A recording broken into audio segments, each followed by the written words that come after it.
What's up, everybody? Thanks for checking out this episode of the podcast. I am soloing it today.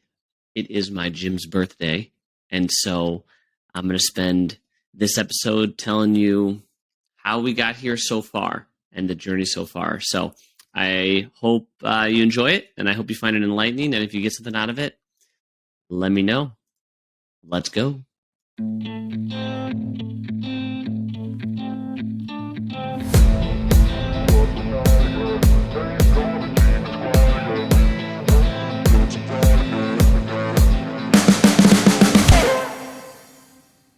So we'll do a quick little how did I find CrossFit, and then we'll do a little fast forward. So CrossFit in general, introduced to CrossFit when I was in high school. I was in my history class, and my teacher, Mr. Johnson, who has big arms, climbs mountains, and as rumor had it, needed 5 of the big football players to spot him when he benched. He said one day in class, we're doing workouts after school. If anybody wants to join me, let me know. So I was like, heck yeah, let's do it. So I went up to him after class and said, hey, what do I need to do? And he's like, grab some gym shorts, meet me out back. So I met him behind the school in the football practice field, and him, another teacher, and another student were standing back there, and they were pulling tractor tires out from behind the football shed. And I'm like, what are these guys doing? And so Mr. Johnson says, here's the workout we're going to do. We're going to do 100 yards of tire flips. Every 10 yards, we're going to do 10 burpees. I was like, you're insane, but I'm down. So we did it, and I had a blast. And that one workout just totally transformed at a young age what I thought working out could look like. I just assumed it was either, riding your bike, running, or doing machines in the gym. I didn't realize it could be something that looked like that. And so I did that for a year. He suckered me into running track. I did that. He ended up coaching at a different school, and I didn't work out a whole lot, hit or miss, until I then graduated high school, started college, and then Kayla and I decided that we were going to start getting in shape, and she wasn't happy with where her body was at, and I wanted to get into working out. So we started running at the park, and we did that. We did 3 miles at the park, I think 3 days a week for quite a long time. And then Mr. Johnson opened up a CrossFit gym called Maumee Valley CrossFit. And my cousin, Paige, was working out there. And I think my sister was working out there. And they had invited Kayla. And so at the time we thought, well, we'll alternate months. She'll do a month and then I'll do a month. And now I know that was a dumb idea, but at the time we were like, this is what we're going to do. So Kayla signed up for a month. She ended up signing up for a local CrossFit competition with the girls. And I went and watched, and we decided we gotta get us both in there right now. So we joined, and we did that for a long time and had a really good time and wanted more. How do we get more involved? We were inspired by Mr. Johnson and the other coaches, and we were excited about fitness and wanted to get better. And we weren't coaches, so the only way we knew how to get involved was we offered to start cleaning the gym. So we started sweeping the floors. And fast forward, that gym closed down, and we found ourselves bouncing around a bunch of different places. And at the time, we were both still in college. So we ended up, after trying different gyms in the area and geographically, none of them really made sense, and there was nothing close to us. So we started working out in our garage with a kettlebell, a medicine ball, and a yoga mat. And that slowly turned into having a full gym outfit in our garage, and not a sexy one by any means, but a full gym in the garage. And we ended up inviting friends and family to come work out with us, and ended up offering a class 3 times a week where people would pay us to coach them. And there would be anywhere from 4 to 6 people in a class, including Kayla's mom, my grandma, Mimi, who likes to listen to this. She told me she listened to it last week. So if you're listening to it, Mimi, you're one of our first athletes, and some friends and family as well. And so we did that for a while.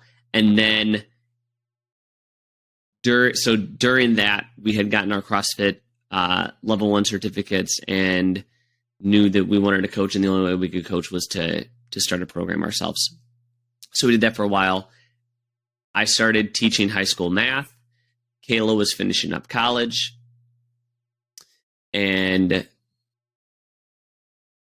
during that time, while I was teaching, we were coaching people at our house, and Kayla had just started working at the hospital in the medical lab, and we had, during this time, we had been wanting to move down to Florida. My sister had lived down there, and we felt God calling us down there. We would visit them. We missed them a ton. And every time we would go down there, it would feel like we were supposed to be there. And we had tried to move down earlier, and it hadn't panned out. And in 2018, as I was teaching, Kayla was working, and this was like the first year that we were both working full-time after college. And like I said, coaching in the garage, my stepdad passed away suddenly. Super surprised. Didn't see that coming, and it just like wrecked our family. And it was a hard hit. That whole year was really challenging. And during that time, it really unveiled my discontent with my job. And I realized, one, that life was too short to put off the things that you feel called to do. And on top of my stepdad dying, I remember my grandpa's neighbor had worked like his whole life and put in extra hours and like really saved up a whole lot of money so that when his wife, so he had done this so that after he retired, him and his wife would, go travel and do the things they wanted to do. And he had like spent all this time accumulating this to make it happen. And his wife died the year he retired.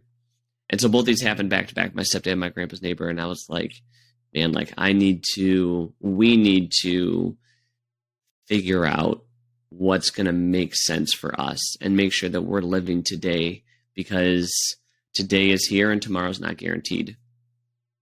And so during that second year of teaching, I developed a lot of anxiety, and it was really challenging. And there was a lot of like introspective work happening.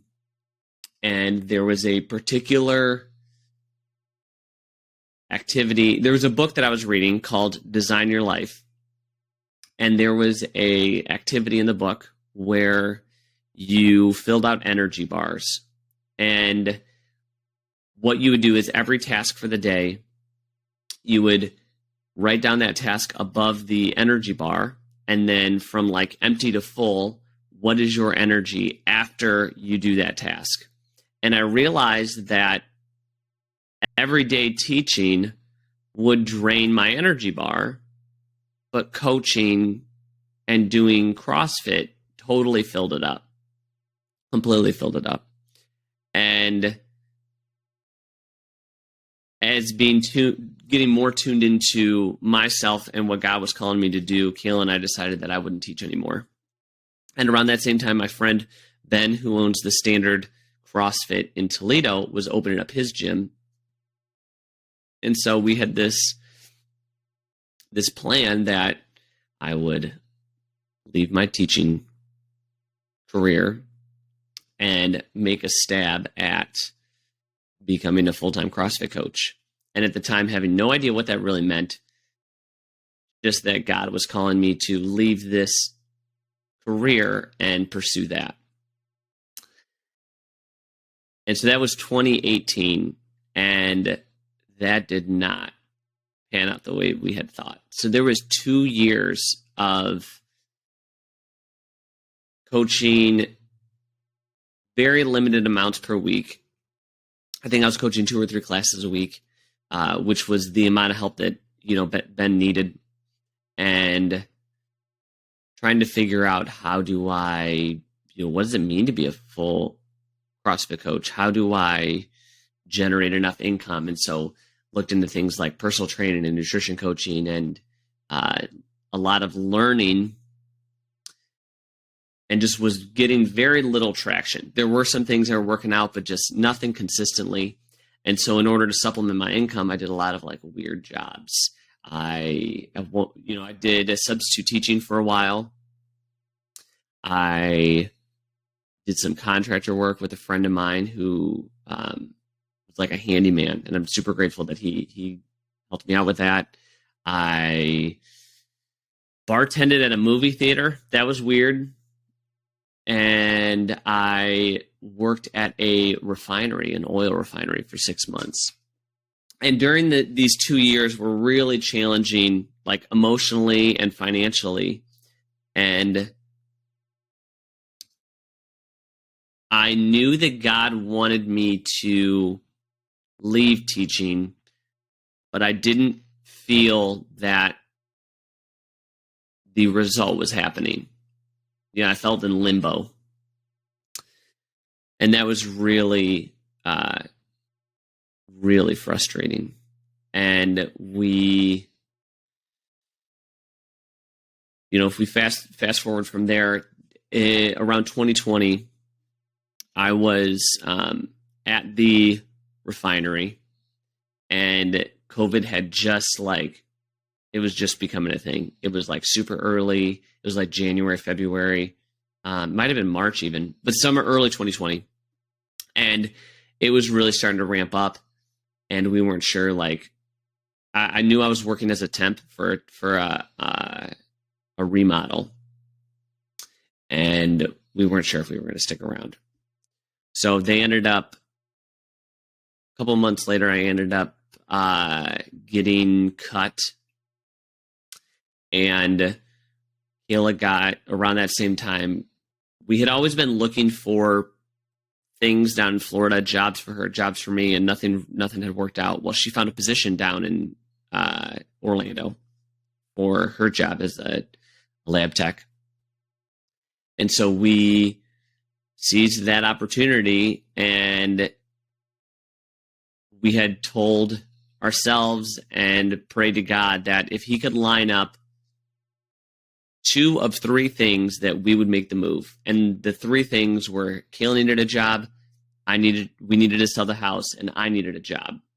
So if we could get 2 of the 3, we would go.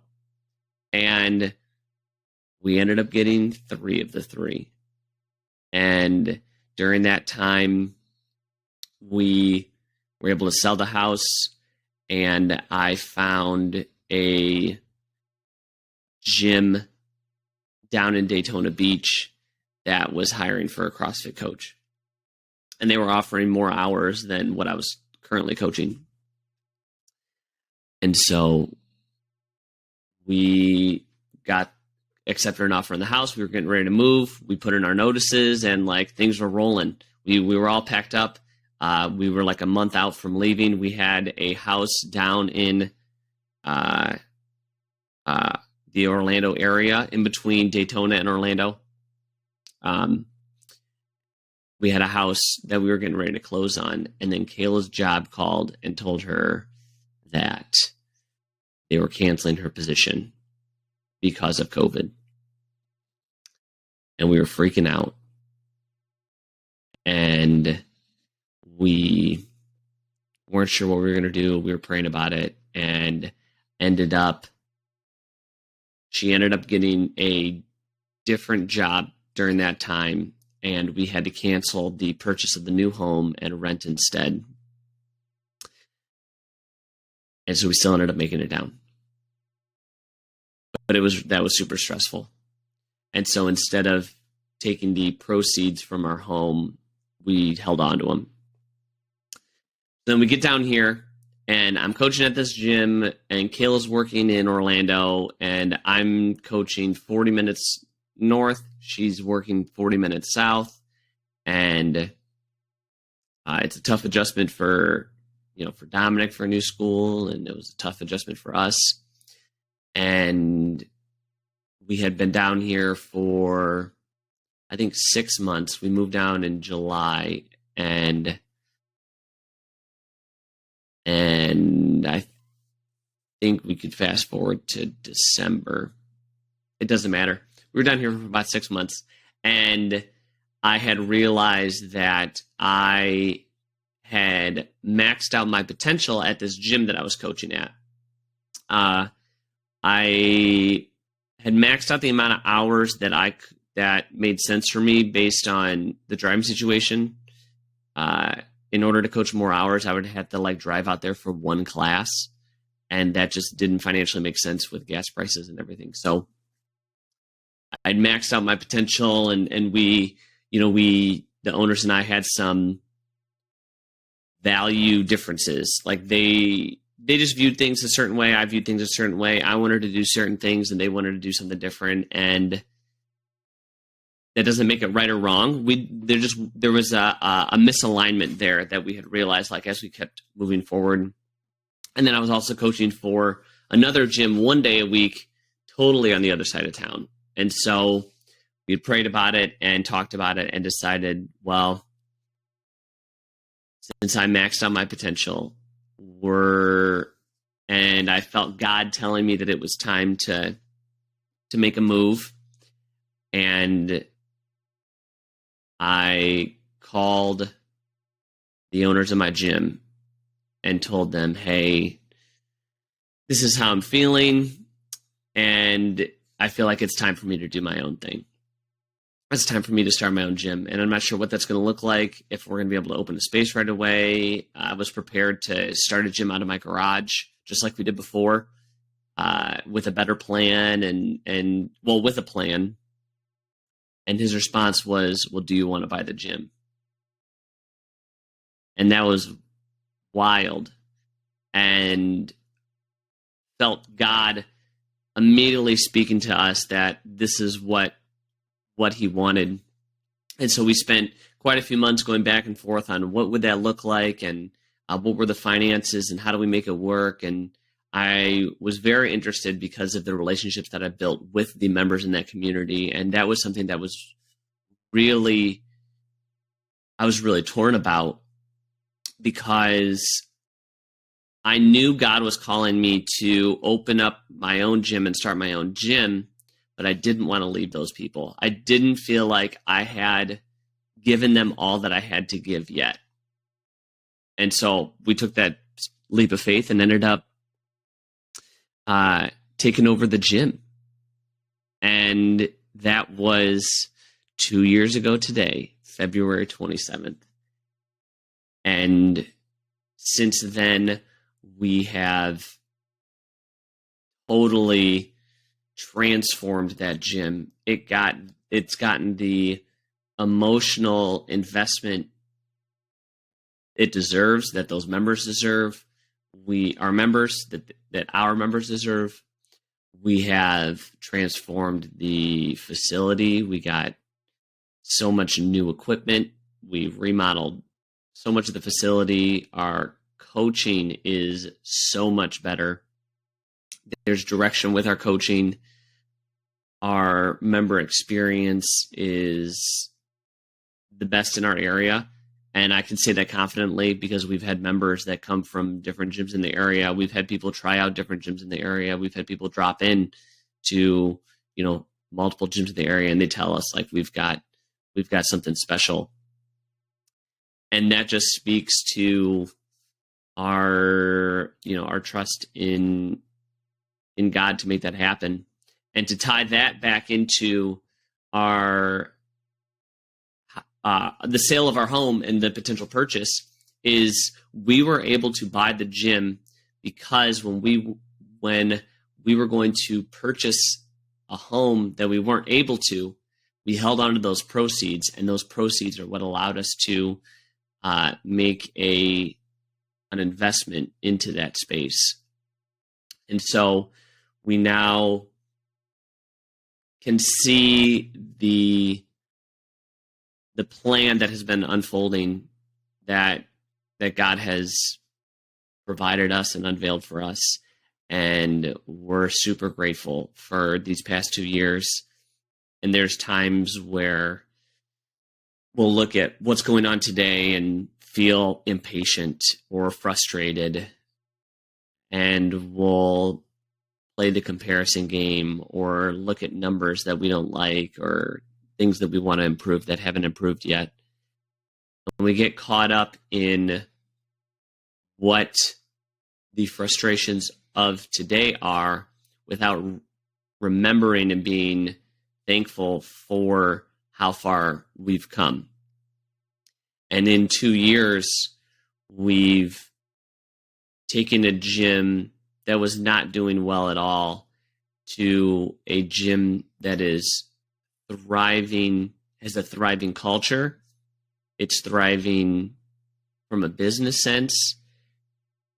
We're beginning to see that trickle out of the gym into the lives of our members and into our lives, and seeing that transform our whole community is amazing. And so, with that being said, looking ahead, is we're excited to see the growth that God has for us and for our gym, and to see what this gym looks like at the end of our 5-year anniversary and at the end of our 10-year anniversary. And then, who knows after that. But our goals for this year is, we're working on now paying off the debts that we accrued taking over that, this gym 2 years ago. And by the end of next year, or by the end of this year into next year, we'll be able to bring Kayla home at least part-time, at least working part-time in the gym and part-time at her job. And so I hope that you find some sort of impact or anything from my story. There's a lot more details I could go on for like hours and hours about that, and each event that happened could be a deep dive, and there's plenty of things that were glossed over in just this broad explanation. And one of those being that all of this required a tremendous amount of introspective work and trusting in God. And what I'm working to help other people with, whether they're in my gym or working, or they're a coach that I'm mentoring, or a mindset client, is I feel called to help people be better action takers. And that requires dealing with stories of your past, stories of your present, navigating your internal dialogue, navigating your external dialogue, because we are the largest obstacle in our way. And when we can reflect on the way that we think, the way that we talk, the way that we act, when we can influence that in a way that's productive and positive, taking action becomes easier. And it's similar to what I tell new members when they join my gym. They want to know when CrossFit workouts get easier. And I tell them easier is not the right word, because they don't get easier, but you do get better at it. You start moving quicker, you start lifting heavier, you start running further.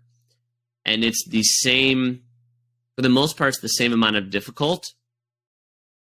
Physically, it gets easier mentally, and you get better at those individual movements and workouts, and you get fitter. And the same thing applies to being an action taker. When you're pursuing what it is that God has laid out for you, it gets easier in a way.